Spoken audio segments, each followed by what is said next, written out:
Я, Тополян Альберт Гаспарович, гражданин Республики Абхазия, вступая в ряды ее вооруженных сил, принимаю присягу и торжественно клянусь быть дисциплинированным, храбрым, честно и добросовестно служить своей родине Апсны, беспрекословно выполнять все приказы командиров-начальников, строго хранить военную государственную тайну, всемерно беречь военное и народное имущество, до последней капли крови, не щадя своей жизни, защищать свое Отечество.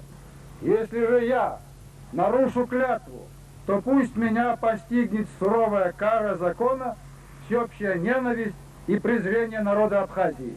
Кадры 1993 года. Бойцы армянского батальона принимают присягу на верность Родине. И с ними вместе заместитель Верховного Совета Абхазии Альберт Гаспарович Тополян. Именно он сформировал эти два армянских батальона в составе вооруженных сил Абхазии. Коренной сухумец Альберт Тополян, ранее не имевший отношения к политике, врач-кардиолог по профессии, в последующие годы сыграл ключевую роль в политической жизни Абхазии, появившись на ее арене в конце 80-х, начале 90-х. Альберт Гаспарович пришел в политическую жизнь для нас, участников этой политической борьбы, совершенно неожиданно. Мало кто из нас его знал. Но когда страсти начали кипеть на площади, на улице, здесь у нас в Абхазии, вдруг неожиданно Альберт Гаспарович бросает свою лечебную палату и свой специальный халат и пришел на площадь. Пришел достаточно смело, решительно, убежденный в своих взглядах. Массовая консолидация населяющих Абхазию армян произошла не сразу. Если в первые дни войны часть армянского населения, не мешкая, встала на сторону абхазов, то другая часть длительное время оставалась нейтральна. Созданию армянских батальонов предшествовал сложный процесс. Совершая поездки в села и поселки, Альберт Тополян и его соратники содействовали активному вовлечению армянской общины в сопротивление грузинской агрессии. Многие армяне находились под влиянием грузинской стороны. Да, тут армяно-грузинские взаимоотношения тоже сказывались. Мы хорошо знаем, тогда были такие эмиссары из Армении, которые предлагали своим, скажем, сородичам, армянам, не вмешиваться в абхазо-грузинский конфликт. Ибо это может сказаться в армяно-грузинских взаимоотношениях. Альберт Гаспарович один из немногих, кто не посчитался ни с кем и ни с чем, и определился довольно жестко, строго и однозначно. К концу 80-х годов в Абхазии функционировали две крупные армянские общины – Сухумская Крунг и Гагарская Маштоц. Сухумская община под руководством Альберта Тополяна активно участвовала в политической жизни Абхазии, имела большое влияние. С началом войны официальное руководство Сухумской общины поддержало освободительное движение абхазов, чего не было со стороны членов Гагарской общины, несмотря на призывы Альберта Тополяна. Армянское население в этой обстановке чувствовало себя как бы не пришельцами, не хозяевами на своей земле. Это им внушалось из Тбилиси. Собственно говоря, это же и внушали и абхазскому населению. И вот в соответствии с этим, значит, и настраивали армянское население на, по крайней мере, на нейтралитет. И вот в этой обстановке появилась организация общественно-культурно-благотворительное общество «Крунг», который создал и возглавил Альберт Гаспарович Тополян. Это целиком его заслуга, наверное, его именно такой честности, в которую люди поверили, порядочности. И вот эта организация как раз и стала действовать в противовес той официальной политики, которая, значит, проводилась по отношению к армянскому народу. Они начали внушать ему, что это его родина, что они должны также, значит, защищать эту родину. И все более широкие массы стала охватывать эта идея, и в конце концов она привела к объединению Народного форума Абхазии и общества Крунг.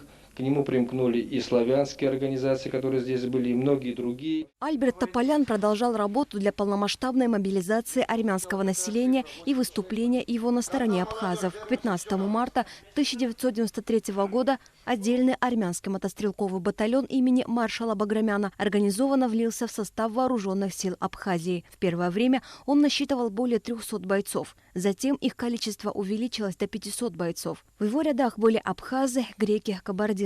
Это был хорошо организованный и дисциплинированный батальон. Когда враг вступил на землю Абхазии и возникла непосредственная угроза не только нашей государственности, но и самому существованию многонационального народа Абхазии, многие армяне, наши земляки, взяли в руки оружие и встали на защиту Родины. Так было на Восточном фронте, так было и на Эшерско-Гуместинском фронте.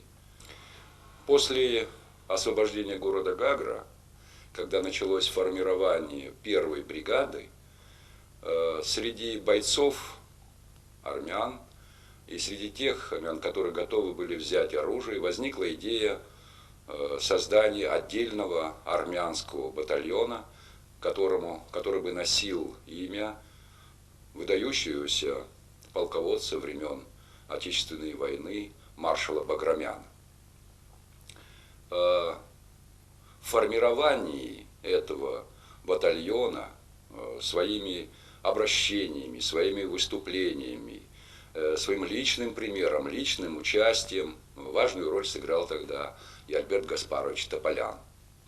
Я хорошо помню самое начало формирования этого батальона, когда батальон еще состоял только из одного взвода. Помню, как он был сформирован, как был направлен на защиту на Гуместинский фронт. Настоящее боевое крещение армяне получили в мартовском наступлении.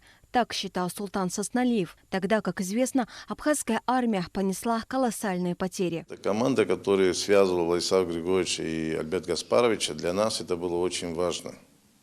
Особенно те ребята, которые участвовали в боевых действиях, потому что он всегда говорил, мы должны быть достойны, показать, что мы армяне, защищаем за справедливость, защищаем свою землю с нашими братьями, стоим рядом. Это очень важно было, потому что психологический момент во время войны это нужно, потому что когда люди находятся в каком-то положении, когда они начинают, не верить, может быть паника. Паника – это самая страшная вещь. И вот он духом поднимал. После создания двух армянских батальонов Альберт Тополян для грузинских нацистов стал ненавистным врагом. Расстреливали мирных жителей только за то, что оказывались его однофамильцами. С особой жестокостью грузинские женщины расправились с его 85-летней матерью. Хотя и он один из тех, который потерял мать, которую убили жестоким образом в оккупационной зоне. Значит, даже я не видел сам, но как лопатой убили грузины. Мать Альберта Гаспаровича за то, что он поддерживает политику абхазскую. Альберт Гаспарович умел находить нужные слова в нужный момент. Это отмечают его соратники. Вот, к примеру, небольшой отрывок из выступления Тополяна перед армянским населением послевоенной Абхазии. Я обращаюсь к залу, в котором я был 1,5 года тому назад. И, наверное, многим памятен тот день, когда мы говорили, что нас может ожидать. Наверное, есть живые свидетели, которые были в этом же зале. Я бы хотел задать вот какой вопрос. Что разве только была главная задача в том, чтобы выжить в этой войне? С учетом даже того, что вы были в оккупации, но каждый из вас должен был задать себе еще такой вопрос. А какой мой личный вклад в дело победы, о которой вы сейчас только что говорили? А победа досталась огромными усилиями, очень большой ценой. И эта тяжесть легла в первую очередь на абхазский народ. На абхазский народ. Чтобы не быть голословным, я хочу вам сказать следующее. Наверное, со временем вы познакомитесь со списками погибших. И вы увидите, что 90 и более процентов среди погибших это люди абхазской национальности. Это о чем-то говорит или нет? А каково наше было участие в этой войне? В частности, армян. Я чувствую, тут публика в основном армянская. Вы задаете себе эти вопросы? И сегодня мы говорим о тех трудностях, которые вот у нас есть. Как их преодолевать? Мы никому не позволим приехать на готовое сюда.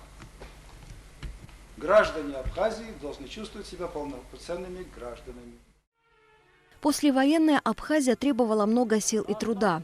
Альберт Гаспарович, не изменяя своей гражданской позиции, продолжил политическую деятельность. Был вице-спикером парламента, вице-премьером правительства, министром по делам молодежи, спорту, курортам и туризму. В 2001 году создал благотворительный фонд. Альберт Тополян награжден орденом Ахтзапша второй степени. Ветераны, соратники Альберта Тополяна вспоминают минувшие десятилетия, рассказывают и о том, как тепло проходит их встреча. Альберт Гаспарович все так же тверд, принципиален и требователен. Конечно, во всех должностях, где работал, он очень требовательный был. С ним было легко и с ним было очень трудно, потому что многие не выдерживали этих требований и всегда как-то говорили, он очень много требует. Но в такое время нужны такие люди, которые для победы, для становлений, потому что надо дисциплина. Дисциплина – это уже залог победы и успеха. Так что я думаю, что Альберт Гаспарович достойный, и те, которые у него были черты характера, конечно, многим сегодня не хватает. К интеллигентному, умудренному жизненным опытом человеку нередко обращаются за советом. И всякий раз он руководствуется не личными интересами, а служению общему делу. И сегодня ему исполняется 80 лет.